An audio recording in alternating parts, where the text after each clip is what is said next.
Jelajahi cara baru mendapatkan informasi. Download Metro TV Extend sekarang.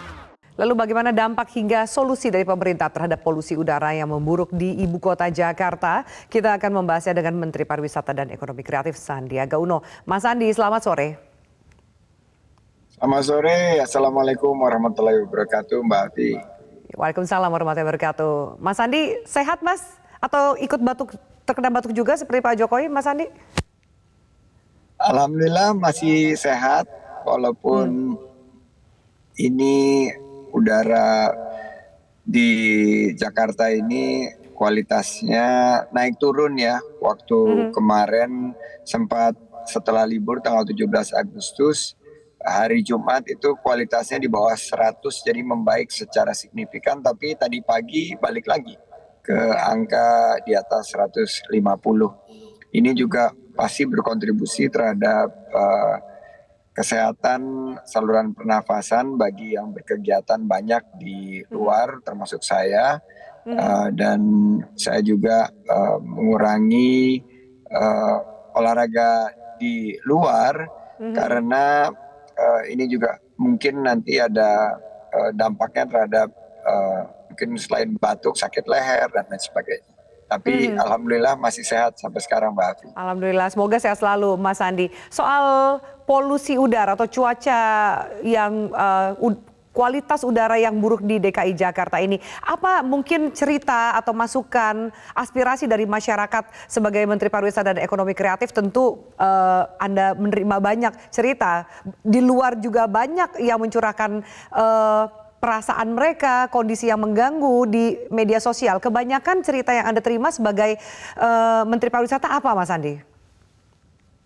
Sebetulnya saat saya menjabat Wakil Gubernur DKI di tahun 2017-2018, banyak sekali keluhan masyarakat dan pada saat itu belum terlalu bergaung, tapi saya mengambil tindakan langsung, yaitu seminggu sekali saya lari ke kantor dan menggunakan sepeda dan juga menggunakan kendaraan umum saat itu.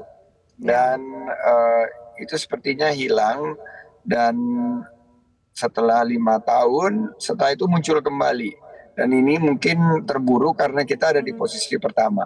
Nah, saat ratas kemarin tanggal Senin 14 Agustus, saya diundang sebagai Menteri SDM ad interim. Dan langsung mendengar Presiden menyampaikan arahan yang sangat tegas. Selain kondisi beliau juga mengalami batuk yang sudah 4 minggu, tapi banyak keluhan dari masyarakat. Nah, karena itu langsung diputuskan beberapa intervensi. Ini untuk menjawab keluhan dari masyarakat, seperti kita menerapkan work from home di Kemenparekraf, langsung 4 hari work from home dan 1 hari work from office. Setelah itu kita juga langsung melakukan modifikasi cuaca, karena keluhan dari masyarakat ini banyak sekali kita temui di media sosial, dan menurut Pak Menkes untuk biaya kesehatan penyakit saluran pernafasan itu bisa mencapai 10 triliun. Nah, ini yang perlu kita waspadai, karena ini pasti sangat berpotensi untuk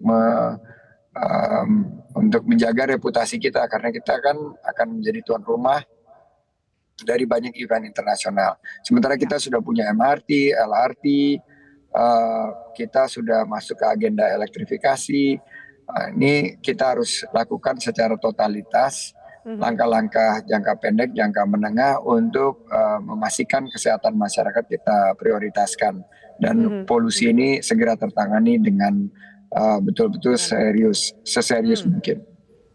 Mas Andi, Anda juga sempat menyampaikan bahwa kerugian ekonomi akibat polusi udara yang buruk ini mencapai angka 21,5 triliun rupiah. Tadi Anda menyampaikan bahkan termasuk untuk biaya kesehatan saja Menkes mengatakan biayanya bisa mencapai 10 triliun rupiah. Sejauh apa dan bagaimana kalkulasinya? Apakah itu juga termasuk kerugian yang dialami di sektor ekonomi pariwisata, Mas Andi? Ya, ini Jakarta adalah pintu gerbang wisatawan mancanegara setelah Bali, kita ada di nomor 2 dan kita harus pastikan bahwa ini tidak mengganggu masuknya wisatawan mancanegara yang membatalkan kunjungan dikarenakan kondisi kualitas udara kita yang memburuk.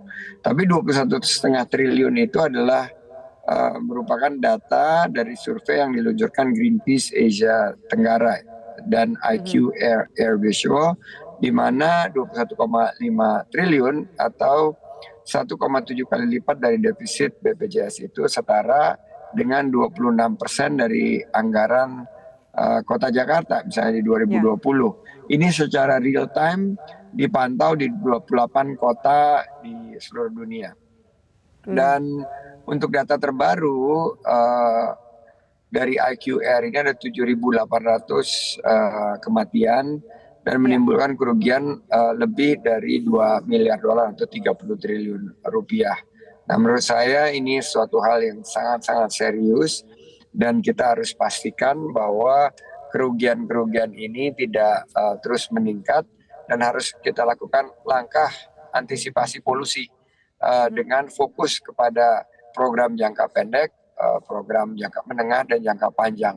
Kita bisa mulai dari diri kita sendiri. Di kami selain work from home, kita juga mulai penggunaan kendaraan umum, kita juga mulai melakukan pengukuran carbon footprint dan offsettingnya, ditingkatkan juga destinasi wisata dengan ruang terbuka hijau, dengan menjaga destinasi sampah plastik, kurangi polusi, dan bagaimana menggunakan teknologi ada daya serap karbon.